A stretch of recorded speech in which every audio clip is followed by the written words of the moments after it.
Hello नमस्कार, भोकाली online classes में आपका स्वागत है। हमारे चैनल को सब्सक्राइब करें व लाइक करें।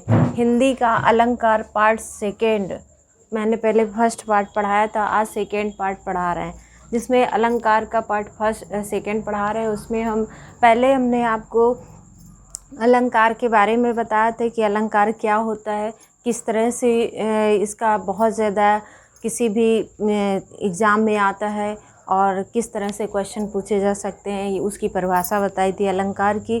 जैसे कोई गहना होता है, उस गहने की कोई अगर गहना होता है उसको हम लोग पहनते हैं तो शरीर की जो सुंदरता होती है बहुत अच्छी निखार आता है। उसी तरह से ये अलंकार जो होता है वो कभी लोग क्या करते हैं कि उसको उस भाषा को अच्छा बनाने के लिए, कोई कविता लिखते हैं तो उस भाषा को अच्छा बनाने के लिए वो अलंकार का प्रयोग करते हैं। तो अब ये अलंकार हम आपको शब्द अलंकार बता रहे थे, जिसमें हमने शब्द अलंकार बताया था कि शब्द अलंकार होता क्या, जिसमें शब्दों की पहचान की जाती है, उसे क्या बोलते हैं, शब्द अलंकार कहते हैं। शब्द अलंकार के कितने प्रकार के होते हैं, कई टाइप के होते हैं, 5-6 प्रकार के होते हैं, जिनमें से हमने आपको अनुप्रास अलंकार बताया था। अनुप्रास अलंकार हमने ये बताया था कि उसमें वर्णों की आवृत्ति होती है, वर्णों की बार बार आए, कोई वर्ण जैसे चा कोई बार बार आए, या कोई वाह वर्ण मतलब जो वर्ण बार बार आता है तो वो क्या कहलाता है, अनुप्रास अलंकार कहलाता है। लेकिन आज हम क्या बता रहे हैं, यमक अलंकार बता रहे हैं। यमक अलंकार बता रहे हैं। यमक अलंकार की विशेषता ही होती है कि यमक का मतलब होता है कि शब्द एक ही आएगा। शब्द मतलब जितने बार जो एक ही शब्द होगा वो कई बार लिखा जाएगा और उसी का अर्थ भी अलग अलग होगा। तो जब ऐसी कंडीशन होती है तो ये यमक अलंकार कहते हैं। जब शब्द बार बार आता है, जैसे शब्द जब बार बार आता है तो उस शब्द का अर्थ भी चेंज हो जाता है, तो अर्थ अलग अलग हो जाता है, तो उसे हम क्या बोलते हैं, यमक अलंकार बोलते हैं। यमक अलंकार होता है कैसे, जब शब्द बार बार आए और अर्थ भिन्न हो तो यमक अलंकार कहते हैं। जैसे एग्जाम्पल देख लेते हैं, जैसे कनक कनकते सौगुनी मादिकता अधिकाय। जैसे कनक 2 बार दिया है, एक कनक ये दिया हुआ है और एक कनक ये दिया हुआ है, तो कनक के क्या होता है, धतूरा होता है, ठीक है। एक कनक क्या होता है, धतूरा होता है, और दूसरा कनक क्या होता है, सोना होता है। तो यहाँ कनक लिखा एक ही से है, एक शब्द 2 बार लिखा हुआ है, लेकिन उनका जो अर्थ है वो अलग अलग हो रहा है। तो यही पहचान है यमक अलंकार की, कि शब्द तो एक ही से हो, एक शब्द होगा वही 2 बार लिखा हुआ है और उसका अर्थ क्या है, अलग अलग हो रहा है। एक का मतलब हो रहा है धतूरा और दूसरे का मतलब हो रहा है सोना। अब आप दूसरा एग्जाम्पल भी देख सकते हैं, जैसे कहे कवि बेनी बेनी व्याल। तो यहाँ पे एक कवि कहते हैं, बेनी एक कवि है,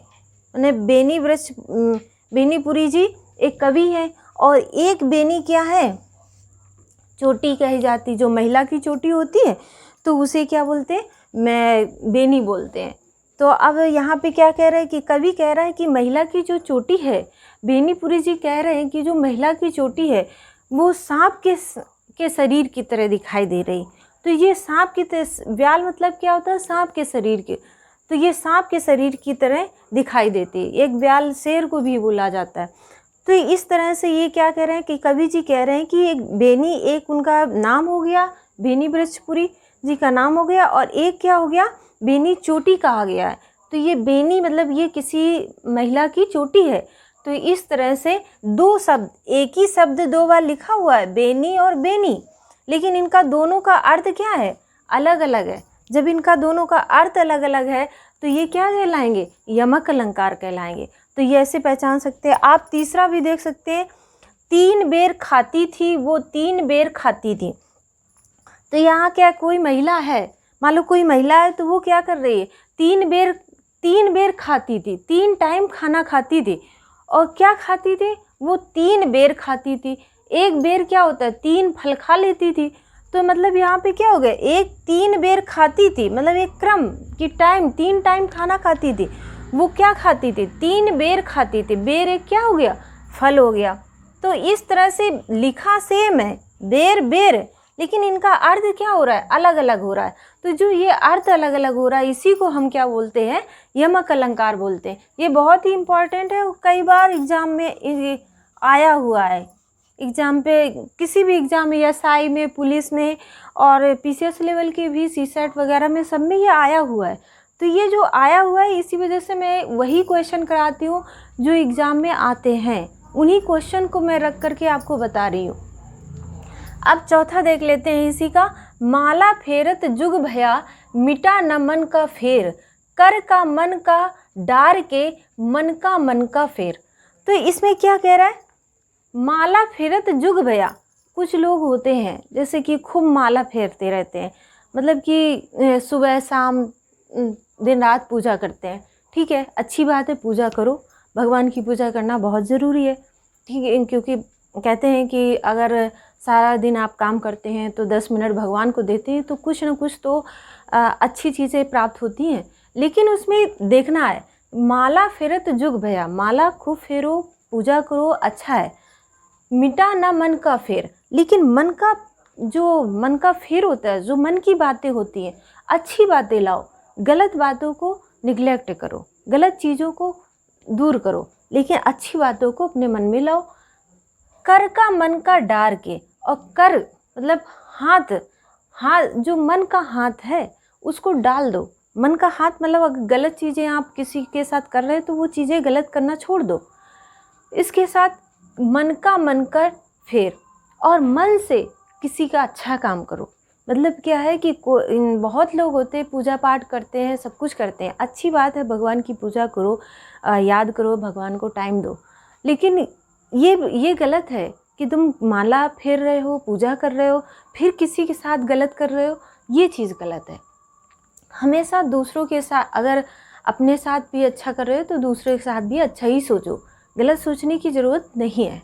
और अगर गलत करते भी हैं तो उन्हें ये एहसास कराओ कि वो किस चीज़ में गलतियाँ कर रहे हैं, और उनको गलत करने से रोको। और नहीं रोक सकते तो छोड़ो, मतलब इग्नोर करो। आप देखिए, तीसरा देखिए, श्लेष चिपका हुआ है लेखा। श्लेष चिपका हुआ क्या होता है कि एक शब्द, इसमें क्या होता है, श्लेष क्या होता है, श्लेष अलंकार वो होता है जो चिपका हुआ होता है। एक ही शब्द होगा, उसके अर्थ कई होंगे।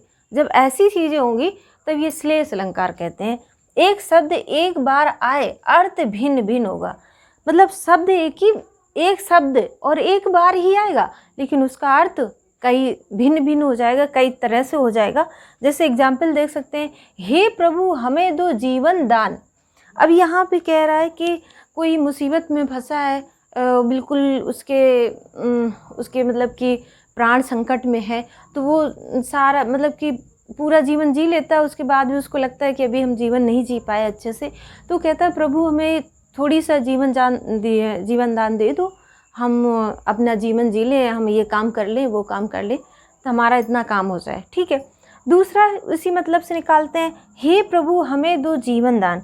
एक कहीं सूखा पड़ा हुआ है, तो वहाँ सूखा पड़ा हुआ तो लोगों का खाना रहना बहुत दिक्कत हो रही है, फसल नहीं हो पा रही है, परेशान है। तो वो क्या करते हैं कि जब परेशान होते हैं तो वो कहते हैं प्रभु बरसात करा दो, अगर बरसात हो गई तो हमारी फसल अच्छी हो जाएगी। तो वो क्या होता है, दूसरों के लिए भी मांगते हैं और अपने लिए भी मांगते हैं। तो यहाँ पे दो बातें निकल करके आए। एक तो वो खुद के लिए मांगता है कि हमें जीवन दान दे दो, और दूसरा दूसरों के लिए भी मांगता है और अपने लिए भी मांगता है कि भगवान पानी बरसा दो, जिससे हमारी फसल अच्छी होगी तो सबका भला हो जाएगा। तो ये सारी चीज़ें जो होती हैं ये किस में आती हैं, श्लेष अलंकार में। मतलब बात एक ही कही गई है, शब्द एक ही है, जीवन दान, लेकिन उस जीवन दान का अर्थ निकालते हैं तो अलग अलग हो रहा है। तो जब एक शब्द हो, एक शब्द में ही दो तीन अर्थ चिपके हुए हों तो उसे क्या बोलते हैं, श्लेष अलंकार बोलते हैं। बस यही अंतर है, और इस अंतर की वजह से यमक अलंकार और श्लेष अलंकार में लोग गलतियां करके आते हैं। यहाँ पे क्या होता है कि वो शब्द दो बार, मतलब जितने बार बात कही गई उतने बार वो शब्द दिया होगा और उसका अर्थ अलग अलग होगा। लेकिन यहाँ पे क्या होगा, एक ही शब्द दिया है लेकिन उसके अर्थ कई बन जाते हैं। तो यही श्लेष और यमक में भिन्न है, और कोई नहीं है। इसी की वजह से इसको बहुत पूछा जाता है और बहुत कंपटीशन में आता है। हर एग्ज़ाम कोई भी एग्ज़ाम आप दे के देखिए, यूपीएसआई, यूपी पुलिस, लेखपाल, एसएससी और मतलब जितने भी सुपर टेट या कोई भी एग्ज़ाम है, हिंदी में अलंकार अगर आया है तो श्लेष और यमक से रखा हुआ पाया जाता है। अब आप देखते हैं सेकेंड एग्जाम्पल, मंगन को देख पट देत बार बार। देखते होंगे कि जब कोई भिखारी आता है, ठीक है, तो वो दरवाजे के सामने ही जैसे आता है तो कुछ लोगों की नियत, कुछ लोगों का होता है कि ये तो रोज़ रोज़ आते हैं, गेट बंद कर लो। तो वो क्या करते हैं कि रोज़ रोज़ आने की वजह से गेट को क्या करते हैं, बंद कर देते हैं। एक तो मतलब ये हो गया दरवाज़ा, पट मतलब दरवाज़ा हो गया। और दूसरा क्या करता है, मांगने वाला आया, उसने सोचा ये मेरे कपड़े बहुत मतलब कि अब हमारे लिए रिटायर हो चुके हैं तो हम दूसरे को दे देंगे तो उसका भला हो जाएगा। तो वो क्या करता है, कपड़े को दान कर देता है। तो यहाँ पे दो अर्थ निकले, एक ही शब्द है, एक ही शब्द पट है, लेकिन अर्थ दो निकले, एक दरवाज़ा और एक क्या है, कपड़ा। तो ये जो मंगन को देख पट देत बार बार, तो ये जो दो अर्थ निकल रहे हैं, इसके एक शब्द के दो अर्थ निकल रहे हैं, तो ये क्या बोल रहे हैं, शेष अलंकार। अगर यहाँ पे पट दो बार लिखा होता तो क्या हो जाता, यमक अलंकार। तो यहाँ पे क्या है, एक बार लिखा, उसके अर्थ दो निकले, इसलिए श्लेष अलंकार है। आप तीसरा देख सकते हैं, विपुल धन साथ लाए प्रीतम बता दो लाल मेरा कहाँ पे है।